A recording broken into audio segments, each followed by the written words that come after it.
Hola Sergio, soy Daniel Ciampicini, esto es Radio Continental en Bahía Blanca. Un gusto saludarte, ¿cómo estás? Un gusto saludarte, Daniel, a vos y a tu audiencia. Bueno, a ver, desde la comunicación no verbal, ¿qué mensaje dieron? Hablemos de los tres principales candidatos a la presidencia, ¿no? Milei, Massa, Bullrich. ¿Qué te pareció? Bien, en primer lugar, el contexto para hacer el análisis no es solo del último debate de ayer, sino también poner ese debate en relación con el anterior o Ajá. incluso con el debate a vicepresidente, ya que Sí, son duplas. Entonces, el DTN, exactamente. Bien, entonces, exactamente. Entonces, analizarlo de una manera más comprensiva es más útil porque además van apareciendo patrones. Por ejemplo, A ver. tanto en el debate anterior como en el de ayer, se pudo observar en el candidato Massa un comportamiento no verbal que podemos decir que fue un patrón, es decir, que se manifestó en forma repetida. Ese patrón se refiere a que su frecuencia de pestañeo fue muy inferior a la frecuencia normal. Normalmente pestañeamos una vez cada 3 a 5 segundos. Esa es la frecuencia de pestañeo relacionada con un nivel de estrés que podríamos llamar normal, cuando no está pasando nada fuera de lo común en el entorno y por lo tanto uno se encuentra en un estado normal de estrés. La frecuencia de pestañeo es 1 cada 3 a 5 segundos. Pero si bien manifestó esa frecuencia en su extremo de 5 segundos, Sí. también manifestó ausencia de pestañeo por periodos que alcanzaron cerca de 20 segundos. Tengo de Ajá. 17, de 16, y los tendría que medir de nuevo para corroborar que no me haya comido algún ¿Y segundo eso qué de significa, intoxicante. Sergio? Bien, la frecuencia del pestañeo es un indicador de estrés muy confiable y también un indicador del estado de alerta en el que se Ah, puede encontrar una persona, por ejemplo, debido a que percibe el entorno como muy amenazante. claro. Por más que se manifieste de una manera aplomada, Sí, sí. de una manera controlada Sí. en la mayoría de sus comportamientos, tanto no verbales como verbales, el hecho de que la Mirá vos. frecuencia de pestañeo fuese tan baja lo mostró a Massa en un estado de alerta muy elevado. Y estamos en estado de alerta cuando sentimos peligro. Ujú. Por otro lado, si bien comunica asertividad, lo hace de una manera un tanto rígida, ya que cuando vos no pestañeás, comunicás rigidez. Claro, claro, claro. Ese es uno de los patrones que existió en ambos debates. Sí, sí, Por sí. por lo tanto, hablamos de un comportamiento que parece ser basal en estos debates en el candidato Massa. Se puede leer que estaba en un estado de alerta, eso implica un esfuerzo cognitivo muy grande. Realmente habló de manera muy fluida, fue Sí. uno de los... Bien. Eh, Puede ser que estuviera recurriendo a un registro de memoria Ajá. mientras narraba, contaba lo que quería decir. Sí. Eso, la ausencia de pestañeo también podría deberse a esa situación, de tener que prestar mucha atención a una narración que ha sido practicada muchas veces, aprendida de memoria. Y, Eh, perdón, ¿y en el caso de sí. Bullrich? En el caso de Bullrich, en el primer debate mostró un patrón que extremo en términos de el asomo de la lengua, la aparición de su lengua entre sus labios. Por ejemplo, durante sus 2 minutos hablando de economía, sacó la lengua 11 veces. Eso implica una vez cada 10 segundos. Es una frecuencia extremadamente alta para este tipo de actos que recibe el nombre de adaptadores. ¿Qué Es una significa categoría eso? que son Sí. los actos no verbales mayoritariamente inconscientes, diría que 100% inconscientes, es ¿Pero muy lo hacen difícil por que qué? ¿Por inseguridad? ¿Por qué lo hacen?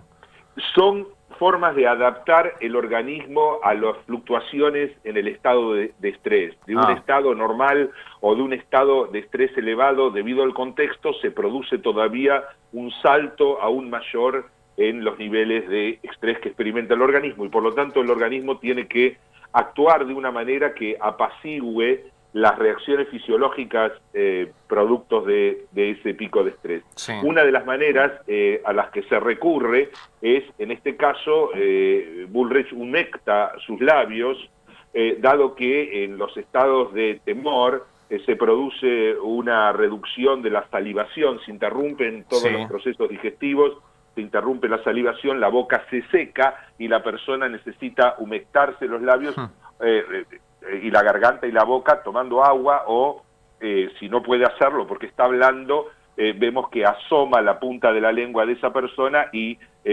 pasa por los labios, o sea, recorre los labios, la punta de la lengua, o asoma a veces simplemente de una manera muy rápida cuando la persona está tratando incluso de minimizar, también es de una manera inconsciente, esa situación, es decir, es un acto no verbal que implica inseguridad, pero yo estoy tratando de manifestarme de manera que los demás me perciban como asertivo.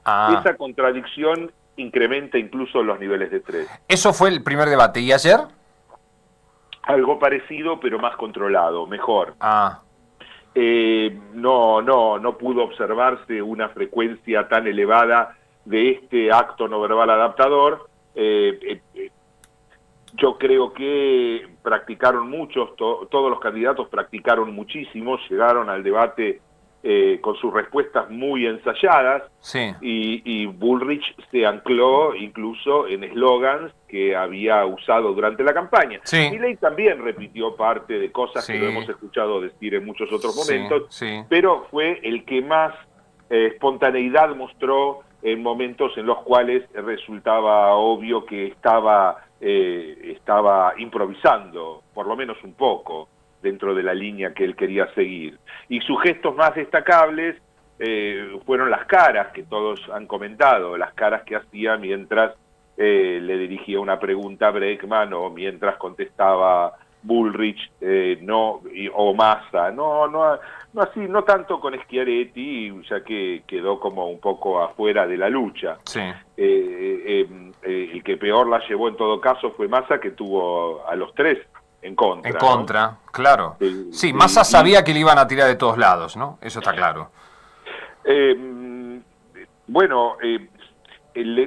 lenguaje corporal de Massa está muy adaptado al protocolo del media training, tal cual se aplica en los Estados Unidos en términos, por ejemplo, del modelo representado por Barack Obama, por ejemplo, en el sentido de darle una importancia fundamental a la transmisión de aplomo. No importa qué te digan y no importa lo que estás contestando, vos te mantenés en tu centro, vos hablás desde un lugar en el que transmitís que no le das ingreso a las balas que te puedan tirar, por lo menos intentar eso, ¿no? Y creo que lo intentó y le salió, de nuevo, dentro de los parámetros del media training, adecuado a lo que intentó manifestar, ya que la pregunta, creo yo, más importante, ¿la pantalla mata realidad? Sí.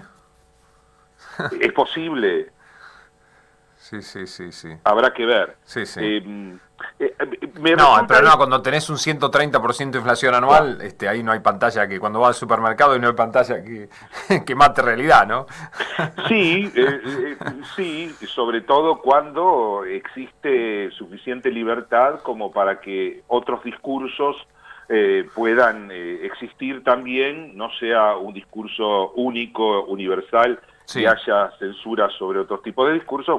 Cuando hay otros discursos que se contraponen al de la pantalla, al de la pantalla oficial, entonces hay alguna chance. Cuando lo único que tenés en una pantalla es exactamente lo mismo, ahí esa pantalla puede triunfar sobre la realidad claramente. ¿No? Ahora, yo quería volver al caso Bullrich, porque yo en algunos momentos vi un desfase entre lo que ella decía con las palabras y los gestos, como que no había una fluidez ahí.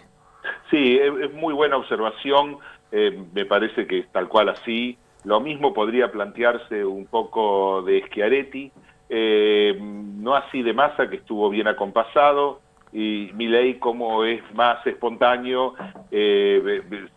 los ilustradores que produce están más acoplados. El desacople entre ilustradores, o sea, movimientos de las manos Sí, que acompañan el discurso verbal y el discurso verbal propiamente dicho, ese desacople es producto de un ensayo, es producto de algo que no está completamente internalizado y de un recurso que es utilizado de manera impostada. claro, Sería preferible no mover tanto las manos cuando no te claro. sale naturalmente hacerlo. Sí, sí, exacto, exacto, porque se nota Ujú. mucho.